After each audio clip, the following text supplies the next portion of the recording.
Hey everybody, Pandi here of Pandi's Hair, Candy, and More. If this is your first time stopping by, welcome. If you are already chat family with me, welcome back. Today I will be reviewing Cam Newton's Sip and Smoke. We are now on episode 4. This is a BET Digital Original Series. You can catch it on the BET app or here on YouTube. Again, I want to take a moment to thank you for clicking on the video. If you enjoyed the commentary, go ahead and make sure you blow dry on that like button for me. And if you really enjoy the series, go ahead and hit the subscribe button. It is free 99 after all. Now, without further ado, I'm going to go ahead and jump right into the review and the recap of this episode. Again, there are only 8 episodes, and we are on episode 4. And tonight's guest was Mr. Michael Magic Barney, also known as Mr. Magic of Magic City Strip Club of the ATL. So this episode, we're basically introduced to Mr. Magic, the founder of Magic City Strip Club in Atlanta, Georgia. They pretty much sit down for cocktails, and right off the bat, we see an older gentleman, not flashy at all. In fact, he's very casual. He's in jeans and a button-up shirt. Not a bad-looking man either. He actually sits down and he takes in and admires the club and compliments Cam on his accomplishments, and they jump right into the informal interview. They start off talking business, and Cam states that, he's only been open for 2 years, but he's like, you've been pretty much a staple here in Atlanta that's been thriving for years, over multiple decades. What advice do you have for me on how to remain relevant as a business for over multiple decades? And Mr. Magic tells him that basically you need to learn to work and run everything, from light switches to air conditioning to toilets. Maintain control and know how to do everything, work in every role. Before you start relinquishing your baby off to someone else, you need to make sure you know how to run your business yourself.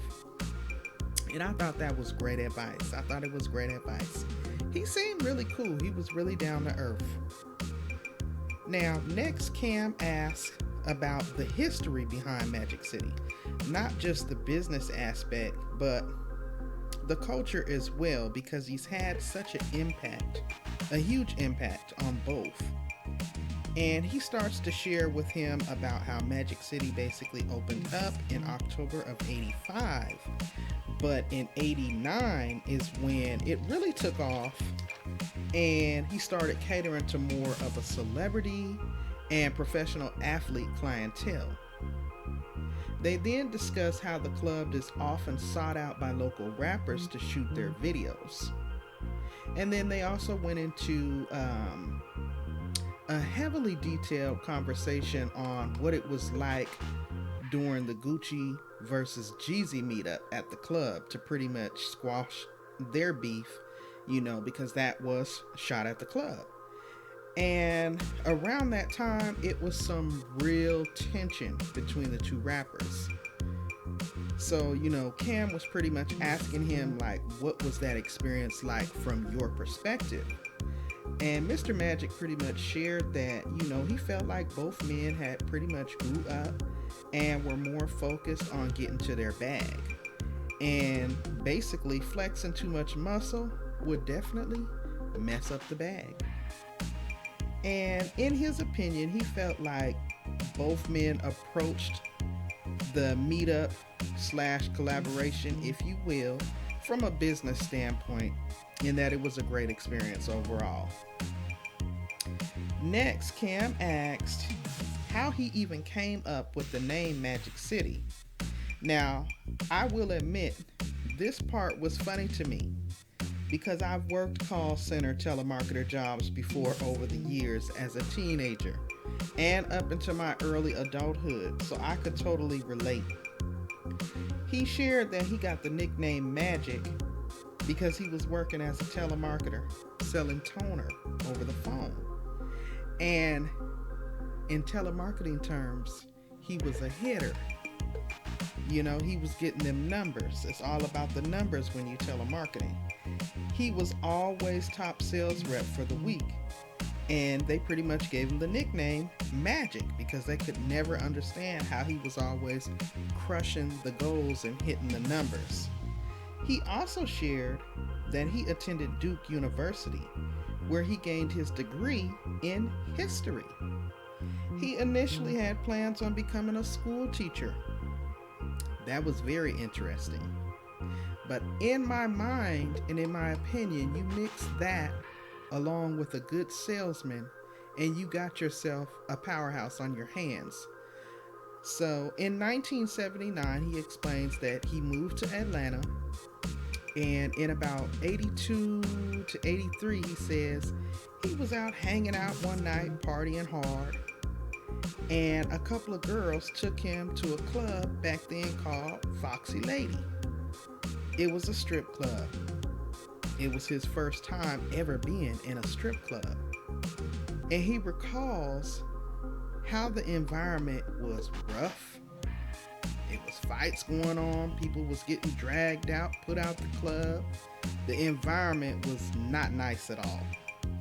You know, the entertainment was nice, but the surroundings was rough around the edges. But what happened was he was so intrigued by the environment that he began to frequent the club regularly. He said he would throw on a suit every time he went because, you know, he wanted them to see him as a professional. He didn't want to get thrown out for being considered a part of the riffraff, I guess.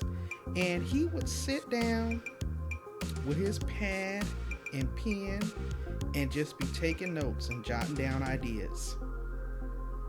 When he told his Duke alumni that he realized this is what he wanted to do, they were like, "Are you crazy?"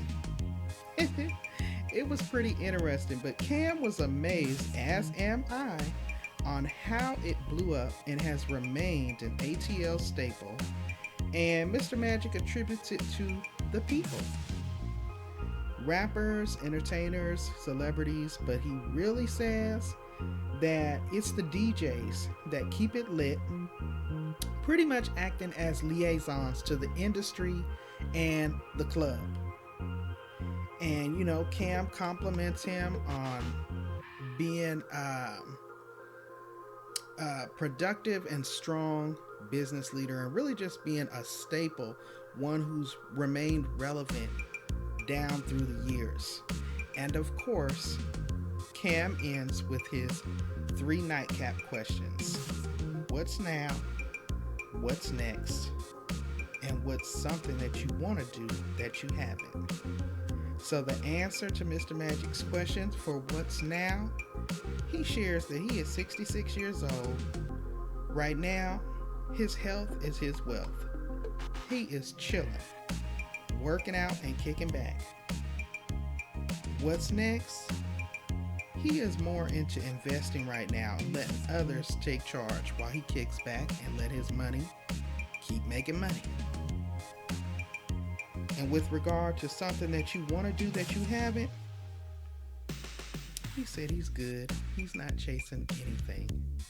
And that pretty much concluded episode 4, Mr. Magic, Magic City Strip Club. You all, as usual, I thought this was a great interview, another great episode.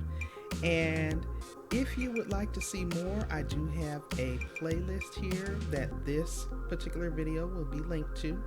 Again, there are only 8 episodes in total. This is episode 4, so there will be 4 more.